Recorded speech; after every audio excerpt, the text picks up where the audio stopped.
Morning, Carl-Peter. Good morning. Good morning. So welcome to episode 4 of Giving Wealth Purpose. And today's episode title is around estate planning and why we think a lot of estate plans fail. But before I get into that, just a kind of a reminder of like what Giving Wealth Purpose is about. I think when we started this channel, the idea wasn't to create this big social media sort of influencer type role. It was more designed to kind of share some of our thinking, some of our experiences, to be able to have questions, pass those questions on to our clients so they can kind of reflect in terms of their own financial planning, to gain a better understanding, but really just to kind of leave viewers just with more questions, to have a deeper understanding of their financial planning and really kind of to be able to determine how their wealth can give their family and their legacy purpose. No, exactly that. I think these conversations are also designed to kind of share how we're almost thinking out loud and trying to frame concepts and ideas, not necessarily always trying to provide concrete solutions or answers, but just get people thinking about, concepts and ideas, maybe raise a few questions, and from there that can potentially lead to further conversation. So I guess when we conceptualized starting a podcast, like you said, it wasn't about trying to get 1 million follows on YouTube. It was really almost designed for our existing clients, helping create a format to raise questions potentially in their minds about important ideas, and then build on that. And anybody else that kind of finds our channel or happens to watch this, maybe they also learn something and can take something away from the kinds of conversations that we have, because I mean that's really how we see this, really kind of educational, informative, and just having conversations and talking out loud around things we think about on a regular basis. Mm, absolutely. So definitely no sales pitch at all. But I think the idea of today's topic was kind of born. I mean, it's an important part of financial planning, but kind of born out of quite a few recent conversations that we're having with clients, and just kind of the realization that people have wills, they have documents, they have trusts, but they don't really lead, they're not sort of designed correctly. And they're kind of a tick box exercise. And so the idea of today's episode is to kind of create a quiet urgency around estate planning, not to create fear or panic or anything like that, but just to kind of highlight some of the risks that we all experience in our own estate planning. Yeah, exactly. And I think, in terms of your key financial planning pillars, estate planning is often the one that gets left to last and often gets the least attention. Number one, I think because for a lot of people, obviously, it's potentially uncomfortable to talk about, talking about, death and its implications and what happens. And naturally, a lot of people don't necessarily want to, talk about that or, avoid that for reasons that are understandable. I think people also assume estate planning is only really something you do once you kind of get older, whereas we know estate planning, is important for anybody, no matter your age. Particularly if you've got, dependents and children and people that, that rely on you. And then exactly that, people think estate planning is, an isolated event. But we know as our lives evolve, if the circumstances change, kids get older or jobs and careers change, or, your balance sheet grows in complexity, your estate plan needs to adapt with that. So often we see people have, maybe drafted a will, 10 years ago and kind of forgotten about that. But so much has changed since then that, their will doesn't necessarily reflect, their circumstances or their wishes anymore. We see that all the time. So I know you've actually got some interesting examples of that where dealt with clients who've, drafted wills and suddenly realized, hang on, at a first basic level, that's no longer fit for purpose. Yeah, I mean, absolutely. And I'll share some of that, with you now. But you kind of, prompted something in my head while you were talking. It's one of the reasons why people don't look at their estate planning. I mean, some people think that it's only for the wealthy, you know. Um, and then, I mean, if we kind of unpack, like, who the players involved in doing estate planning. So, obviously the obvious factor or sort of role is the attorney. Um, very few people have access to attorneys. They think there's a prohibitive cost, to access attorneys, or they deal with financial planners. And although, we believe that estate planning is the cornerstone to financial planning, you can plan while you're in life, but your plan needs to be able to stand up to, when in death as well. We find that some financial planners don't deal with estate planning because there's a lot of work, there's a lot of skill set, and in a kind of commission type of environment, very little money for an estate planner, a financial planner to earn. And I think our the philosophy that we follow in terms of a fee based business allows us to kind of look at financial planning holistically. But also, I think one of the greatest parts of my career have been in the situations where I've been able to help the family in need, and that's not when you can earn money, but that's from a well-constructed estate planning, a plan, and the ability to actually help them in that time of need, in that worst month of their lives. So I mean, and I also find that it's almost post the COVID era that there's been, for us, a bigger spotlight on estate planning. And I think there are a few reasons for that. I think lives changed drastically in terms of, people, having to sell assets in COVID or post COVID. There were opportunities. They bought assets, bought into businesses, changed partnerships. So there's kind of a lot of dynamic changes in the background. And I don't always think their estate planning caught up with that. The little things, the buy and sell agreements, the key person, just to making sure that the T's are crossed there and the I's are dotted. So there's a lot of change in that. People just changing the way they operated, and all of a sudden you lived in a province, you've moved into a small village now because you can work from anywhere. Some people, moving abroad, finding opportunities to buy property abroad. And all of a sudden, their local estate planning becomes a global estate planning, and they haven't applied those two lenses. So we find a lot of that. Um, but yeah, it just reminds me of a client that came to us in COVID, a new client. Her husband had passed away, sadly, COVID complications. And he'd done all the right things. He was a business owner, he had a trust, he had a will.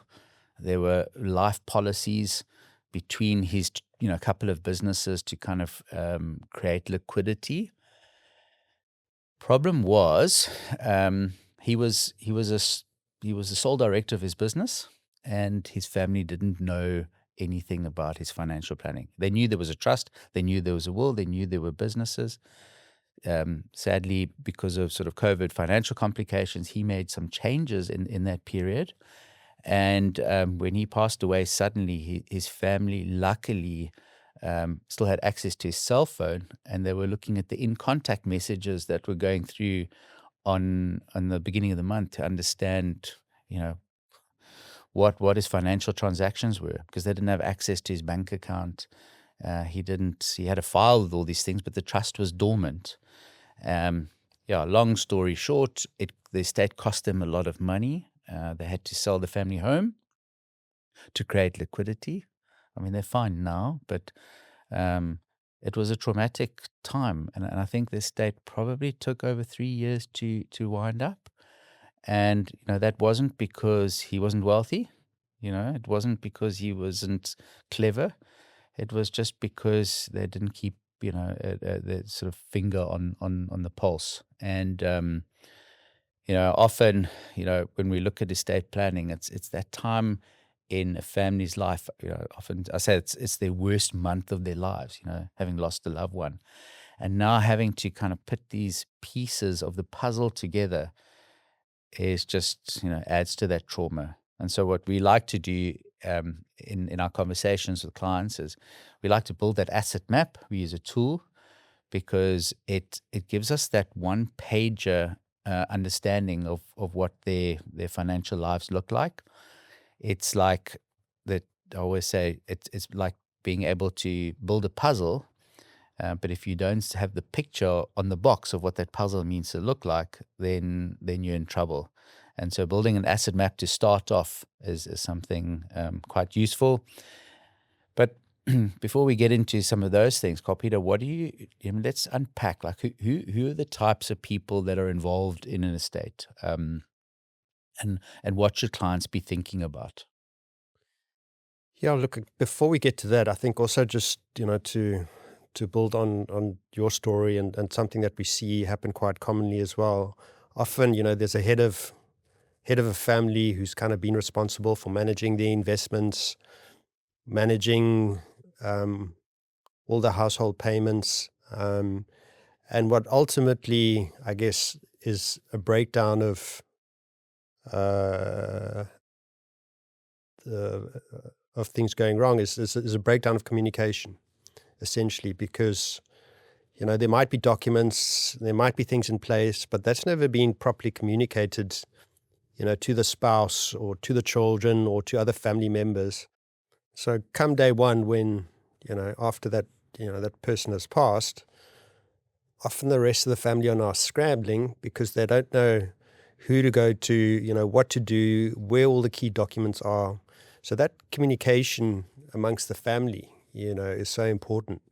Understanding where everything is, who's the first person you contact in terms of who you need to speak to, where all the key documents are held, like the will, like all the, the other documents, whether it be investments, et cetera, et cetera. So I think that's kind of something we want people to take away as well, the importance around communication. So, people know what to do. And then, of course, in terms of, the key role players, number one is the executor. So they're responsible for winding up the estate. So they would be the first person you typically contact to start managing, that process. And what they'll need is a copy of the will and the death certificate, typically, to start the process. They can go to the master and begin all of that. So that when you're drafting your will and you deciding who is going to be the executor and responsible, for managing that whole process is super important, because something we see a lot as well is that people might have had a will drafted many years ago by their bank, for example, just because it's a service offering and it seems easy and a good idea. But Sorry, and quite often the banks, lure you with that sort of free will. with the idea of the free will, exactly that. And then, when the time comes and they now have to, go through that process of, using the bank as the executor, often the experience is terrible, because there's no personal relationship. Often you're dealing, via somebody in some call center. Often then the banks outsource things further to, to third parties. And we've seen that happen on numerous occasions where it's just, the family feel neglected, the communication is bad, and it's such a difficult time in somebody's life. That's just really horrible, a horrible thing to go through. Plus then, aside from the full fees that they're quite happy to charge despite all of that. So it's something we would urge everybody when they're reviewing their estate plan, reviewing their will, is to think long and hard about the role of the executor, who they appoint as executor. And it's not uncommon now for you to appoint, let's say, your surviving spouse, as the executor. But that needs to be on the understanding that obviously they then need to find and appoint a professional and to let them know, who they should approach in that case. So I know that's something, we started getting involved with more, not necessarily because, we want to perform the role of executor, but simply because, we have an understanding a good financial planning has an understanding of, the entire family's balance sheet, where everything is held, where all the investments are, etc. And that's super important. And then they can be the facilitator in terms of uh, appointing then kind of a co-executor to professionally manage that. And maybe that's something kind of you can expand on in terms of how we think about that and what we look for when we go through that process. I mean, I'm going to challenge you a little bit on nominating the spouse as an executor. I think from a client point of view, some of their concerns around choosing an executor is, they've heard these stories. Oh, the bank or some attorney stole some money. I mean, the first thing to point out is that executors have a fiduciary duty when they take on executorship. So, simply put, it means they're kind of personally liable and responsible for that, and so they have to follow the they have to follow the letter of the law, or in this case, they have to follow the instructions of the will. So, an executor is really just the referee of what's written in the will. That these things are part of public record, and so they can be challenged. There are mechanisms in there. So that's kind of one of the first sort of myth around an executor. There's a concern around fees. Executors charge 3.5%. They're allowed to charge 3.5% plus VAT to as their role of an executor. There are some other fees involved in there as well, and so uh, I mean, our philosophy around fixed fee business kind of also means we have uh, a struggle with that sort of blanket 3.5% plus VAT. I mean, the executor does a really important job, and you don't want to go with the cheapest. But if you have a property that's worth 50 million Rand or a property that's worth 500,000 Rand, it's still the same amount of work. And so, like with our business, it's not about being the cheapest or offering the best deal. It's around offering value and commensurate with the value that you deliver. So that's an important thing to take into account. And, the person drafting your will, your estate plan, are able to kind of, do that calculation for you and kind of point that out. Quite often, it's quite affordable to just increase your life cover by that amount of what the executor's fee would be. And we'll talk about liquidity in a moment. The so you can ask your spouse to become the executor. Um, I think sometimes that's a burden. They've already lost their partner, and now all of a sudden they have this enormous task of or responsibility of wrapping up an estate as well, and quite often, they're paralyzed by making decisions. But it is a way for people to kind of feel that they have some sort of control in their estate. So maybe as a co-executor, sometimes, yeah. The other person, I mean, your attorney, if you have a good relationship with an attorney. Quite often our clients have said, they've got their brother, he's a CA, he knows what to do. And when we ask them about their brother, the brother's job, he's busy, he's out of the country all of the time. And, so one has to be practical about that. Um, and so, someone like an attorney makes sense. An attorney that practices in estate planning and does fiduciary work.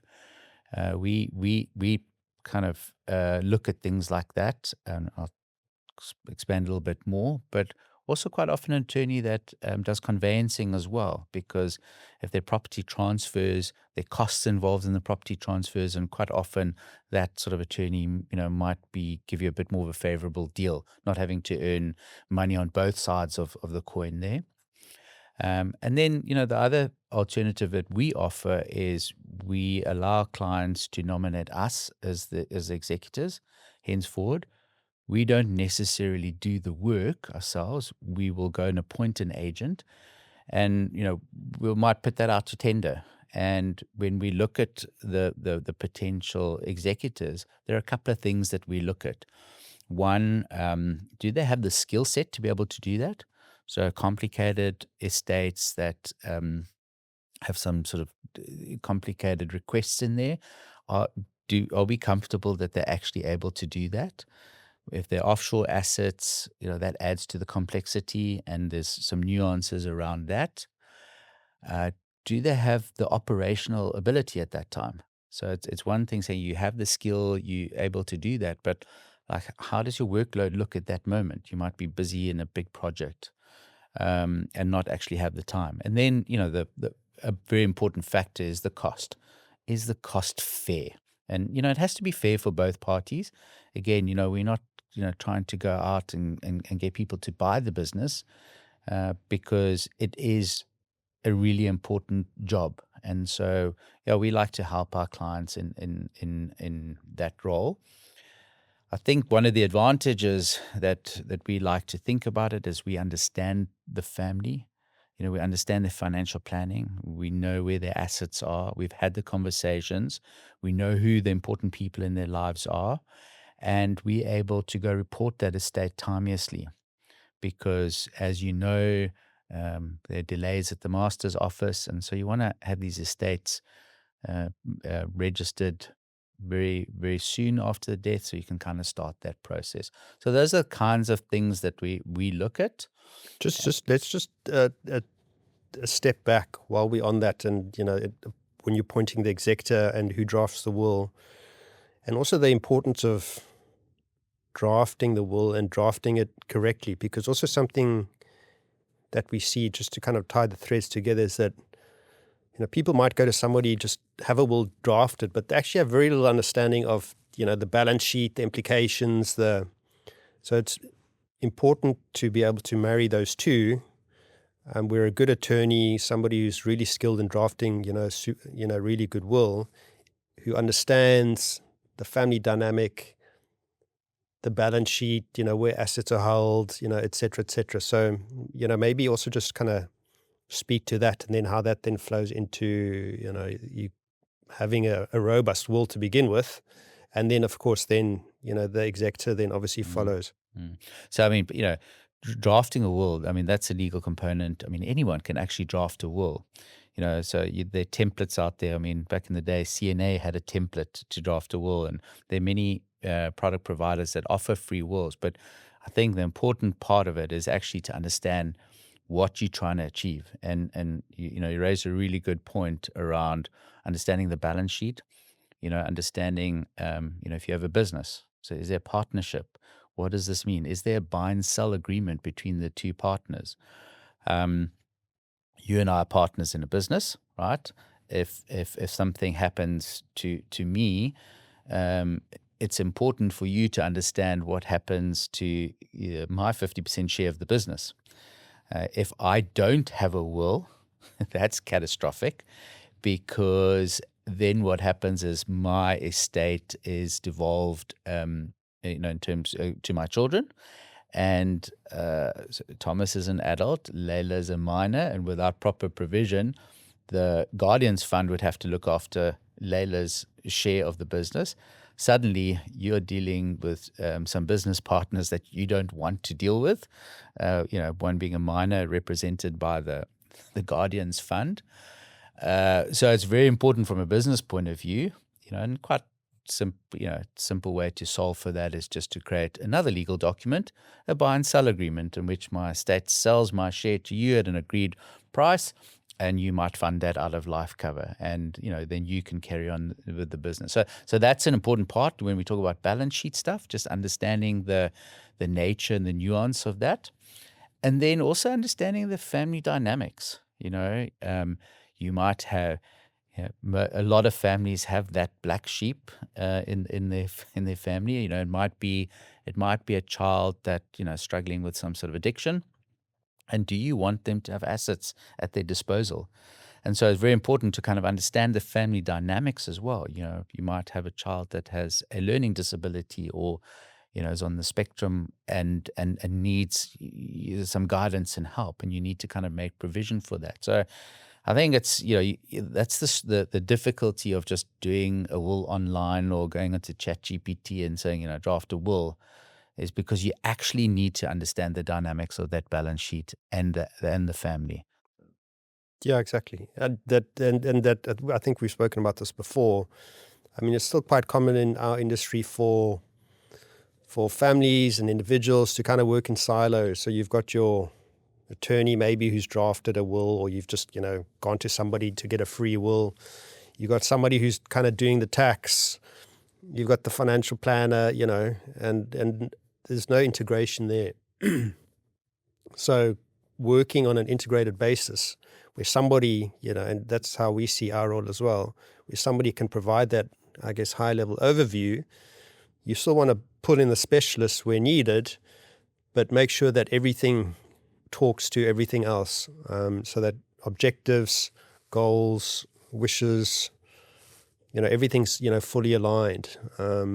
Because as soon as you've got, these silos operating, the one hand doesn't know what the other hand is doing, that's what often kind of creates long-term consequences or unforeseen events that, people don't necessarily think about, So, and whether it's a financial planner or somebody else, but there kind of needs to be somebody that understands the full picture and is kind of coordinating all those elements. I mean, you love to use that analogy of that helicopter pilot to kind of explain that. Mm. Yeah, so we like to say that, being that helicopter pilot, kind of hovering over that intersection of where life, family, health, and wealth meets. And yeah, to have that kind of bird's eye view, that's kind of the picture that we look at. And that doesn't mean you're doing everything yourself, like you rightly said, but it's just having an understanding of how all those pieces of the puzzle fit in together. So very important to kind of have that coherent view and holistic view of your financial plan. So Carl-Peter, I mean, some of the other things we find, in today's world in South Africa, how exchange controls have opened up. We spoke about, sort of the post-COVID world, you know, clients maybe buying some property in Portugal or in Greece, or now all of a sudden it's so easy on, some of these platforms to buy Apple shares and Tesla and, things like that. And, kind of, waiting for the IPO of SpaceX, and you think this is the next generation opportunity, and you can just quickly buy this on your banking app. But what are some of the complications that sort of ease causes from an estate planning point of view? Yeah, exactly that. I mean, the idea now of having a global balance sheet, people often don't realize the additional complexity that creates in terms of your estate planning. Because as soon as you have assets that are domiciled in another country, and that can be, property, that can be financial assets like shares or bank accounts, that adds an additional layer of complexity that a lot of people don't realize has huge potential significant implications for your estate planning. Because don't forget, ultimately, from an estate planning perspective, assuming that you're a South African resident, everything has to go through the local executorship process, through the local master. They look at your worldwide estate from an executor fees perspective to calculate things like estate duty. And if you haven't made the adequate provisions and plans that address your offshore estate, for example, it can result in the winding of your estate taking years and years if you haven't done things properly, because things aren't correctly documented, they don't talk to each other properly, etc., etc. So, I mean, the easiest one, like you say, is, now with all your stockbroking apps, etc., buying shares or even ETFs listed on US exchanges, you're potentially liable for US estate taxes on death. So if you've got a share portfolio of, Apple and Microsoft and Tesla and Nvidia and all these companies valued at more than $60,000 held in your own name, you're potentially liable for US estate taxes of 40% over and above that value. A lot of people don't realize that. And that has implications then for, winding up your estate, because that needs to be addressed first, sorted out, before your estate can be fully wound up. Exactly. Things like, property gets... Can I just interrupt you on there? I mean, one of the investment platforms shared a story with us, some real life example of where a client had some offshore investments in the US, and to kind of release that, obviously it goes through that whole probate and citus and the whole experience. But the American tax authorities wanted that tax to be paid up front, and it couldn't come out of the assets, so they couldn't just do like a net sell and just give them the difference.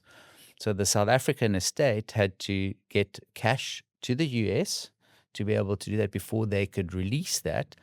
And, while they were waiting, there were penalties, because as soon as, that request gets given, you kind of, the clock is ticking. One of the challenges for that is how do you get money out of South Africa through, on a estate through exchange control? Quite difficulty. So then you need to have offshore cash or offshore life cover to be able to pay for that. And I mean, there are some simple ways that we can solve for that. Yeah, but exactly. You have to be aware of that. Yeah, exactly. So how you kind of structure those offshore assets becomes super important. We've got, solutions for that, but we'll save that for another conversation. Property in particular, I mean, that's such a complex area, whether, you're buying property, like you said, whether it's in Portugal or Greece or in the UK or, some other foreign jurisdiction. There you've got to look at, their very specific rules around airship. Some countries have got like forced airship rules.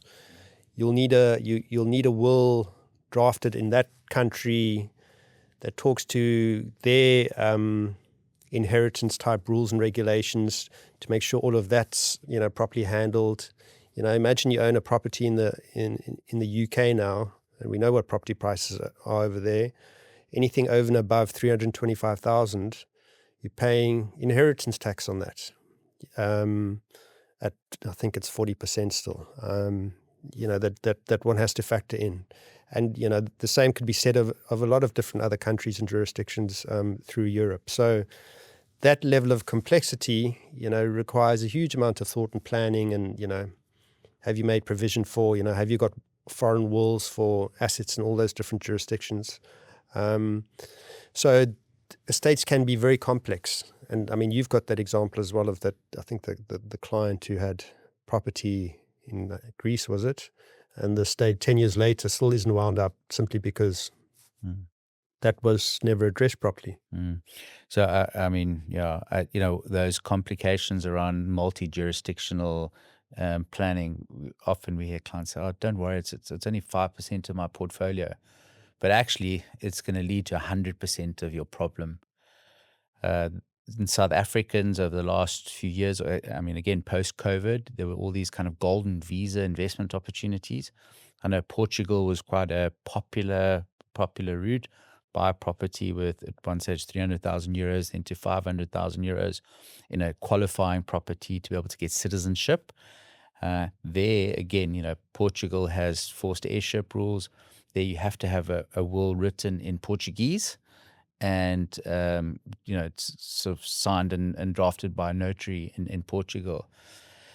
One of the other challenges of something like that, we've seen they have a will in that foreign jurisdiction, but their South African will is not then adapted to refer to South African assets only. So what happens is you signed a South African will in 2015, and then 2021 you bought this property in Portugal.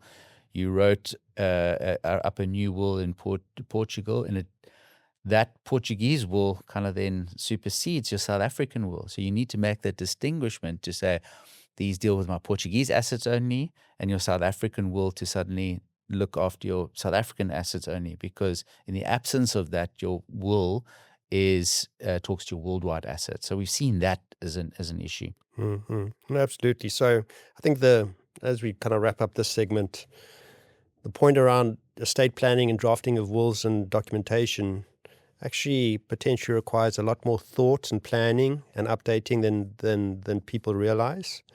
Um, and then maybe just speak to, as we finish off here, that recording that documentation, where you save it, some just like best practices people should follow, maybe around setting things up like an online vault where, well, first of all, you need hard copies of wills, so people mustn't forget that. But then also set up like online vaults that the family can access, where you've got access to all the statements of everything relevant, details of all the people you need to contact, and just some a few things you recommend around a. Yeah, I mean, that's a practical thing, is to kind of almost like, even if it's a paper-based file, that kind of open in case of emergency type of document. It's to, who the people to contact. I mean, like little things. I had a client that passed away, sadly, end of last year, and his partner phoned me and said, "Look, so and so has passed away," and I said, "I'm very, very sorry. How can I help?" And she said, "No," he said, "I must phone you. Like you'll know what to do." And I said, "Yeah, because we'd done some proper estate planning." And I said, "Well, how can I help?" And she said, "Well, his body is here at my feet, and I don't know what to do." And he said that you'll be able to help. Now, I don't think that's kind of what we meant, about that help. But yeah, I mean, it was an honor actually to be able to do that, and I felt really good to be able to be there for the family to help them. But that was also my first experience around that. Something silly, phoning, the police, the ambulance, but then to have him cremated. Obviously, the funeral home. There are a couple of forms that need to be filled in, and one of the forms is, the medical attendant, writing a report, and we struggled with him actually to get somebody to sign that report off because he hadn't been to the doctor in a while. And so the funeral parlor said that we should tell all our clients, particularly those sort of like, sort of age 60 onwards, is to go to your doctor regularly just for a checkup, just so that they have record, so that if something happens, that they'd be willing to sign off, the documents around that. So that was the first bit of an eye opener for me. Um, Secondly, like you say, who to contact, w- where there are copies of the will, original signed copies. We see a lot of clients when we review their estate planning that their wills aren't dated, that will's invalid. Yes, somebody might be able to do that possibly. That's illegal. Um, so, things like that are issues at the master, not being dated, not being correctly witnessed, witnessed by people that aren't executors, beneficiaries, or involved in the will, and that obviously have sound mind. Um, then some other little things, with the rise of cryptocurrencies and crypto wallets, the whole idea behind that is this, it's off record. It's, I've got the keys to the vault, but what happens when you pass away? Does somebody else know where the keys to those crypto assets? Things like firearms. That's another, huge thing, because you might want to bequeath your firearm to your son, but that person has to have a gun license for that particular gun, you can't just transfer. There's a process to do that, and while you're waiting for that, you might have to take that gun to the police station. Um, in today's day and age, I mean, some of the police stations today in South Africa um, will advise you to avoid certain police stations. It's just crazy. So there are a lot of things that are it's just kind of a practical step. It's kind of, you know, can can we survive the first month financially? And we'll talk about liquidity now, but can we survive that first month? Does the executor know where everything is in the first 48 hours. And how does the family start that process, and where's that? So that's important. We like to think that we have a lot of that information with our clients. In fact, we try and make sure we get that and document that. Ask them little questions in terms of where's your will saved. And so yeah, I think we need to just give a lot more thought to the estate planning, the will drafting exercise. It's something that is so often just rushed. Yes, because we don't want to talk about death.